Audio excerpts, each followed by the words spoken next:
Varicose veins కి సరైన చికిత్స కోసం సంప్రదించండి ఎవిస్ హాస్పిటల్.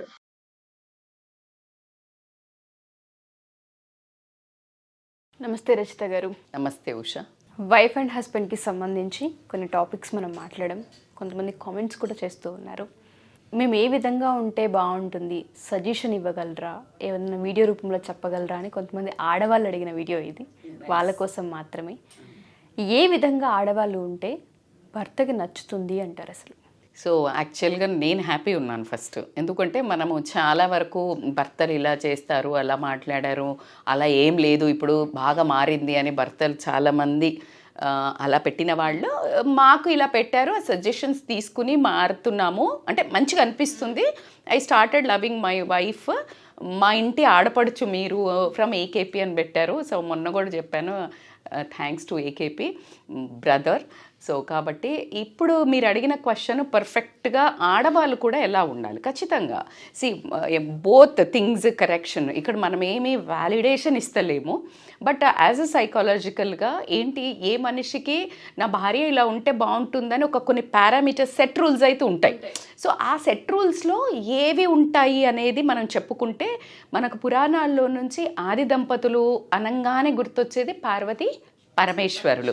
సో వాళ్ళను పురాణాల్లో నుంచే దంపతులు అనగానే వాళ్ళిద్దరిని. అయితే కొన్ని చోట్ల ఎలా చెప్పారు అంటే పురాణాల్లో, ఎప్పుడైతే మీకు దేవుడి గుడి లేని పరిస్థితుల్లో ఒక మంచి ఆదర్శ దంపతులను కూర్చోబెట్టి పూజ చేస్తే స్వయంగా పార్వతీ పరమేశ్వరులను కూర్చోబెట్టి చేసినంత వ్యాలిడేషన్ ఉంటుంది అని చెప్పడం జరిగింది.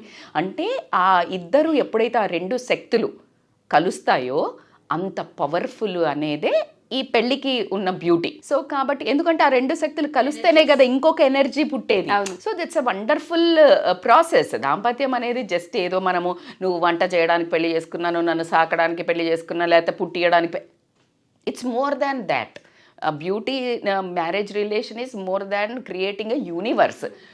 ఇంకా కోపం వచ్చి సాధలేని వాళ్ళప్పుడు, లేకపోతే భార్యల మీద విసుగు చెందినప్పుడు భర్తల మీద చాలా గలీజ్కి పెళ్ళి అంటే ఇట్లా నాస్టీగా మాట్లాడడం అనేది మనకు అలవాటు అయింది. ఒక రెస్పెక్ట్ లేకుండా అయితే తయారైంది బికాజ్ ఆఫ్ ఇంటాలరెన్స్, ఒకరినొకరు, ఇన్సెక్యూరిటీస్, డామినేషన్ ఫ్యాక్టర్స్, ఇవన్నీ, సంపాదన ఈక్వల్ ఉండటం, ఇవన్నీ ఫ్యాక్టర్స్. కానీ ఎంతైనా భార్యకి ప్రపంచమంతా జై కొట్టినా తన భర్త ప్రేమ దొరకంది మాత్రం వెలితి మాత్రం ఉంటుందబ్బా. అది మాత్రం అది ఇంకా అదే ఆ కల్చర్, ఆ రూట్స్ ఎక్కడికి పోవు. నువ్వు ఎంత సీఈఓ అవని, లేకపోతే కలెక్టర్ అవని, పోలీస్ ఆఫీసర్ అవని, లేకపోతే చిన్న హౌస్ మేడ్ పని చేసుకున్నా భర్త ఆ కాసింత పొగిడినా ఆ దగ్గరికి తీసుకున్న ఉన్న ఆనందం వేరే లెవెల్. సో కాబట్టి దానికి మరి నువ్వేం చేస్తున్నావు, నువ్వు చేస్తే ఈ కొన్ని పారామీటర్స్ ఇప్పుడు నేనేదో కొత్తగా కూడా చెప్పేది కాదు. మహాభారతంలో ద్రౌపది సత్యభామతో వివరించింది అన్నట్టు, ఇలా ఉంటే భర్తకి నచ్చడం జరుగుతుంది అన్న విషయం. సో మరి అక్కడి నుంచి రూట్స్ నుంచి మళ్ళీ ఒకసారి నెమరు వేసుకునే ప్రయత్నం మన ఈ జనరేషన్కి, రాబోయే జనరేషన్కి కూడా ఒక చిన్న గైడ్ లైన్స్గా ఏమైనా ఉపయోగపడతాయో చూద్దాం.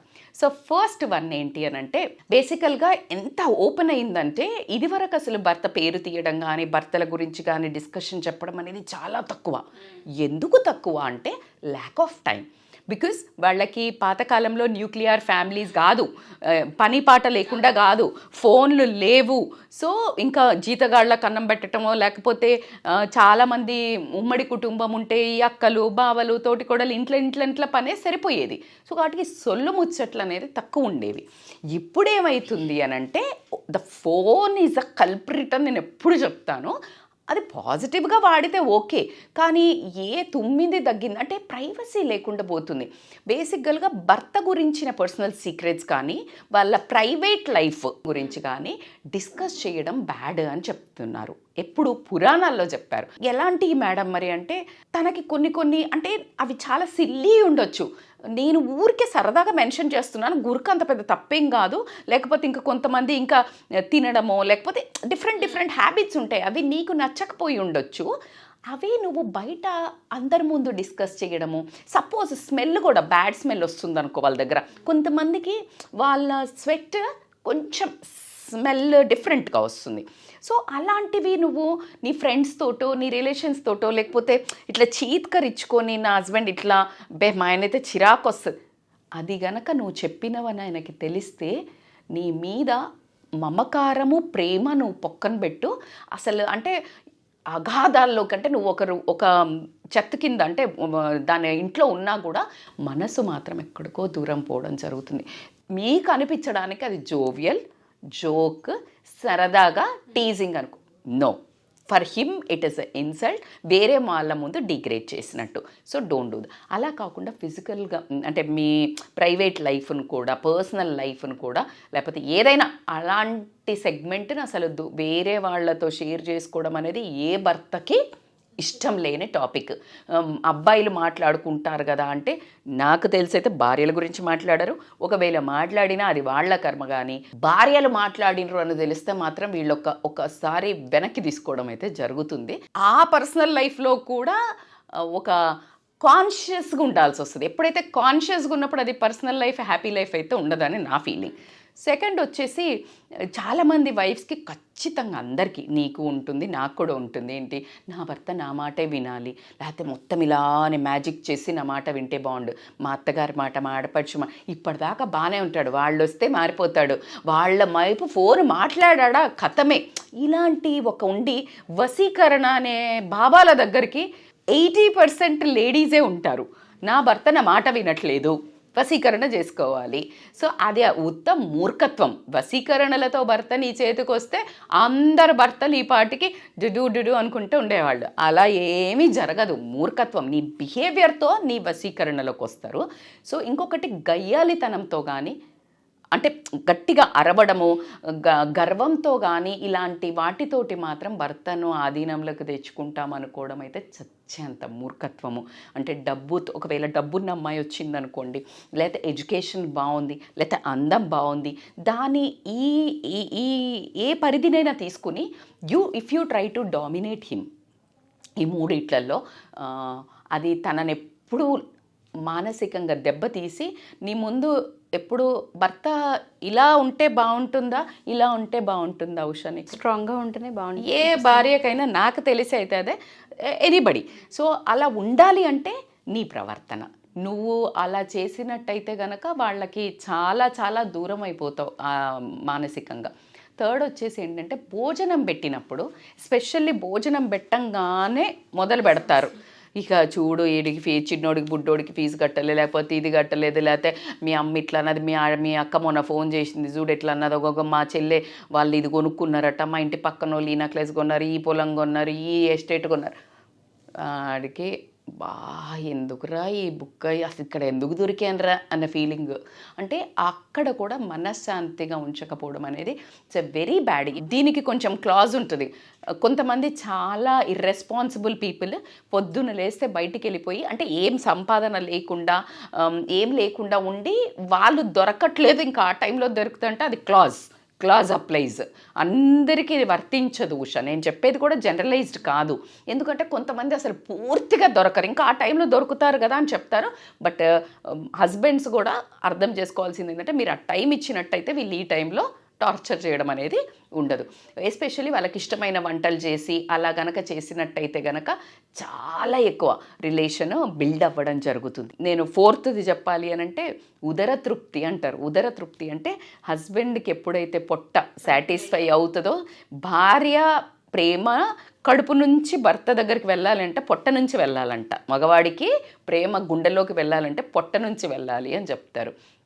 సో కాబట్టి ఆ ఉదర తృప్తి కావాలి అంటే చక్కగా ఇష్టమైన వంటలు వేసి కూర్చోబెట్టి తినబెడితే కనుక వాళ్ళకి మెయిన్ మగవాళ్ళు ఓర్చుకోలేంది ఏంటి అంటే ఆకలి వేస్తే అందరూ ఇన్ఫ్యాక్ట్, బట్ వాళ్ళది టాలరెన్స్ లెవెల్ తక్కువ ఉంటుంది అండ్ బయటికి పోయి వచ్చామనే కోపం ఎక్కువ ఉంటుంది. కాబట్టి అలా ఎప్పుడైతే సాటిస్ఫై చేస్తారో they ten to get bound to you. And ఇంకొకటి ఏంటి అని అంటే, బేసికల్గా ఇప్పుడు ఫర్ ఎగ్జాంపుల్ కొంతమంది 4 పనులు చేశారు, అందులో 2 1 ఏదైనా ఎక్కడైనా పెట్టారు, పోతున్నాయి, ఇంకేదో బిజినెస్ చేశారు పోయింది, లేకపోతే ఆఫీస్ ఏదో ఒకటి, ఇలాంటి ప్లాన్స్ అన్నీ అవుతున్నాయి. అయినప్పుడు ఎప్పుడైనా మాట్లాడినప్పుడు ఆ సార్లే చేసినవులే, లేకపోతే ఇంక ఉద్ధరించినవులే. అది జనరల్గా లేడీస్కి ఎక్కువ అవుతుంది, జెంట్స్కి తక్కువ అవుతుంది. మనం అది కూడా ఎప్పుడు అంటాం, ఏదైనా మొదలు పెట్టేదైనా చేద్దట నీ మొహానికి చేసినవులే అనటము అనేది కామన్ లాంగ్వేజ్ సర్వ లేడీస్లో. కానీ జెంట్స్ని లేడీస్ అంటేనేమో మనం ఫీల్ అవుతామంటాం. జెంట్స్కి the most important element is ego, అహము. అది తొక్కడం జరుగుతుంది. పాముకు తోక దొక్కితే ఎలా బుస కొడుతుందో మగవాళ్ళని ఎప్పుడైతే ఆ వర్డ్ అంటామో వాళ్ళ ఈగో హర్ట్ అవుతుంది. సో ఈగో హర్ట్ అయినప్పుడు చాలా డిస్టెన్సెస్ పెరుగుతాయి. Either in the both cases. మానసికంగా అమ్మాయిలకేమో తల్లిదండ్రులను తిట్టినా, ఇంకేదైనా బ్యాడ్ వర్డ్స్ తిట్టినా అక్కడ పడుతుంది.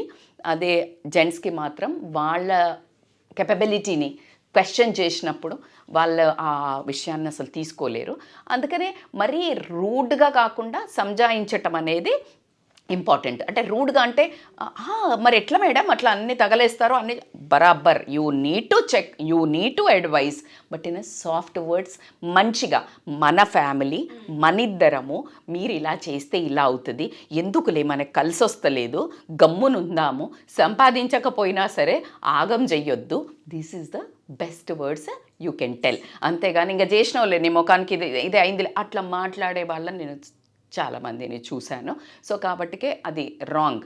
కోడ్లు సంపాదించిన వాళ్ళని కూడా ఇలా మాట్లాడే లేడీస్ ఉన్నారు. ఇంకా అది వాళ్ళ విజ్ఞతకే వదిలేస్తున్నాము. ఎందుకంటే వాళ్ళ తపనంతా ఇంకా ఇంప్రెస్ చేయాలి వైఫ్ని, ఇంకా ఫ్యామిలీని బాగా చేయాలనే మగవాళ్ళను చాలా నానా రకాలుగా, అంటే ఫుడ్ పెట్టకుండా తిరిగేసి వచ్చి ఇలా చేసేవాళ్ళు కూడా ఉన్నారు. తిరిగేసి వచ్చేసి ఫుడ్ పెట్టకుండా చల్లయి బొల్లయి వేడి చేసుకొని తినే మహానుభావులు కూడా ఉన్నారు. నేను వాళ్ళని కూడా చూస్తున్నాము. సో మనము అలా అందుకే అంటున్నాను, ఎద్దున్నోడికి బుద్ధి ఉండదట, బుద్ధున్నోడికి ఎద్దు ఉండదట అంటారు. ఇలా చేసే వైఫ్స్కి అంత బంగారం లాంటి హస్బెండ్స్ ఉంటారు.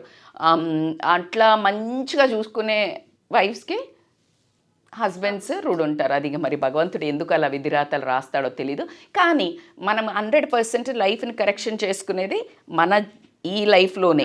ఇంకా ఇట్లాంటి మీడియా ఛానల్స్ ఒకసారి చెక్ లిస్ట్ పెట్టి చక్కగా పారామీటర్స్ ఇస్తున్నారు కాబట్టి క్రాస్ క్వశ్చన్ చేసుకోవడము for better life is always encouraging. The most important ఏంటి అని అంటే డ్రెస్సింగ్ అనగానే ఆడవాళ్ళకి భలే ఉన్నారు మేడం, మీరు కూడా ఎలా చెప్తారు, మీలాగా బాగా టిప్ టాప్గా తయారై ఎలా కూర్చొని చేస్తూ అంటారు. అలా కాదు. బేసిక్గా మినిమం రిక్వైర్మెంట్. స్టూడియో మేకప్ వేసుకోనో లేకపోతే మంచి మంచి బట్టలు వేసుకొని ఉండమంటే మీడియంగా. మరి అంటే సమ్టైమ్స్ నాకు కూడా కంప్లైంట్స్ ఉంటాయి ఏంటంటే ఇట్లా ఎప్పటియో మనం ఆ పాత బట్టలు వేసుకొని, అంటే మనకు ఫీల్ గుడ్ ఫ్యాక్టర్, మెత్త వేసుకుంటే హాయిగా ఉంటుంది అని అనుకుని జనరల్గా వేసుకుంటూ ఉంటాము. బట్ నో, నువ్వు ఫస్ట్ పెళ్ళి చేసుకున్నప్పుడు, ఇంకా ప్రేమించి పెళ్ళి చేసుకుంటే ప్రేమించేటప్పుడు ఎంత ఇంట్రెస్టింగ్గా తయారయ్యి ఎంత హస్బెండ్ అటెన్షన్ కోసం నువ్వు తాపత్రయపడ్డావో, యాజ్ ఇయర్స్ గో అంతకు డబుల్ తాపత్రయపడాలి. నీ హస్బెండ్ నిన్నే పొగడాలి, నీ హస్బెండ్ నీ అటెన్షన్లోనే ఉండాలి, నీ హస్బెండ్ వేరే అసలు ఎవరిని చూడకూడదు, అంటే వేరే వాళ్ళ అన్నప్పుడు మరి నువ్వు ఎంత మేనకలా ఉండాలి, అవునా కాదా? నువ్వు అదే ఎగ్జాక్ట్గా పెళ్ళికి ముందు దాకున్నది మొత్తం పోతుంది. పెళ్ళి తర్వాత జీరో డ్రెస్సింగ్. అంటే పెళ్ళైపోయిందిగా అందరు వైఫ్స్ చెప్పేది ఏంటి అని అంటే, ఈ మంచి తయారవచ్చు కదా అంటే, ఇంకెవడు నన్ను అంటే ఇంకెవడో చూడ్డానికి ఎందుకు తయారవుతాం? అది వెరీ అట్టర్లీ రాంగ్ వర్డ్. ఎవరో చూడ్డానికి రెడీగా, అట్లీస్ట్ నాకు ఇంకొక వర్డ్ నా కోసం నేను రెడీ అవుతా అనడం బెటర్. కానీ ఇంకెవరు చూడరు కదా అంటే ఎవరి కోసం కాదు కదా మనం తయారయ్యేది. ఒకటి self validation, self love, self importance ఒకటి. సెకండ్, నీ ఇంట్లో నీ ప్రేమ, తన ప్రేమ నువ్వు కోరుకుంటున్నావు కాబట్టి ఖచ్చితంగా you should be good in dressing. మీడియంగా ఒక మంచిగా తను వచ్చే వరకు ఒక ఫ్రెష్ లుక్గా అమ్మయ్య అనిపించాలి, నేను చూడంగానే అబ్బా అనిపించకూడదు. సో కాబట్టికే ఈ పారామీటర్స్ ఎప్పుడైతే అలా మళ్ళీ తన భర్త మీద ఎవరైనా జోక్స్ వేసినా వేరే వాళ్ళు నవ్వినా ఏమనిపించదు, కానీ ఒక వెకిలిగా నవ్వుతారు కొంతమంది లేడీస్. ఆ నవ్వు కూడా చాలా పెయిన్ఫుల్గా ఉంటుంది. ఇట్ ఈస్ నాట్, మనం ఆ టైంలో ఏమన్నా నువ్వు నవ్వుతా, అబ్బాయిలు కూడా చేస్తారు ఇది, ఎగతాళి చేయటం అయ్యి. కానీ భర్తను ఒక రకమైన స్టేజ్లో చూడాలని అనుకునేదే మన బాధ్యత, మన సర్కమ్స్టాన్సెస్, అంటే మన కల్చర్. భర్త అంటే ఇలా భర్తను వ్యంగ్యంగా మాట్లాడినా, ఎగతాళిగా మాట్లాడినా సొసైటీ తీసుకోదు, భర్త తీసుకోడు, ఒక రకంగా నిజంగా నీకు లోపల బయటకు వచ్చి బాగా అనకుండా ఉండాల్సిందే అనుకునే వ్యక్తులు కూడా చాలామంది ఉంటారు, అమ్మాయిలు ఇది నోటి దూలకి అనేసిన తర్వాత. సో ఒక రకమైన నేను ఒక గ్రూప్ గ్యాదరింగ్లో ఉన్నప్పుడు హస్బెండ్ ఇట్లా చాలా చీప్గా మాట్లాడుతుంటారు. మాట్లాడినప్పుడు వాళ్ళ మొహం ఇంత చిన్నగా అయిపోయింది తెలుసా, పవర్ఫుల్ ప్లేస్లో ఉంటారు. నాకు ఎంత బాధ వేస్తుందో, how they can talk this much rude అనిపిస్తుంది. సో కాబట్టికే ఈ క్రాస్ చెక్ చేసుకోండి అబ్బా. నువ్వు ఏమనుకున్నా విడదీయలేని బంధం, వదులుకోలేని బంధం, భరించే బదులు చక్కగా కొంచెం కరెక్షన్స్ చేసుకొని ఈ 92.7 92.5 93.5 ఉంటాయి కదా, ఆ 4 దగ్గర ఉన్నారనుకో, కొంచెం ట్యూనింగ్ చేసుకుంటే బ్యూటిఫుల్ శ్రవణానందంగా ఒక బ్యూటిఫుల్ సాంగ్ వచ్చినట్టు నీ జీవితం కూడా అత్యద్భుతంగా ఉంటుంది. సో ఈ చెక్ లిస్ట్ చేసుకొని మళ్ళీ ఇంకెవరైనా ఇలాగ మంచి మెసేజెస్ యూస్ఫుల్ అయ్యాయి ఇంకా దీని మీద చెయ్యమని అడిగితే కనుక we will do our research and we'll give the best tips. Thank you Rajitha గారు, చాలా మందికి హెల్ప్ఫుల్ ఈ వీడియో. థ్యాంక్ యూ అండి, thank you so much. Thank you so much, Usha.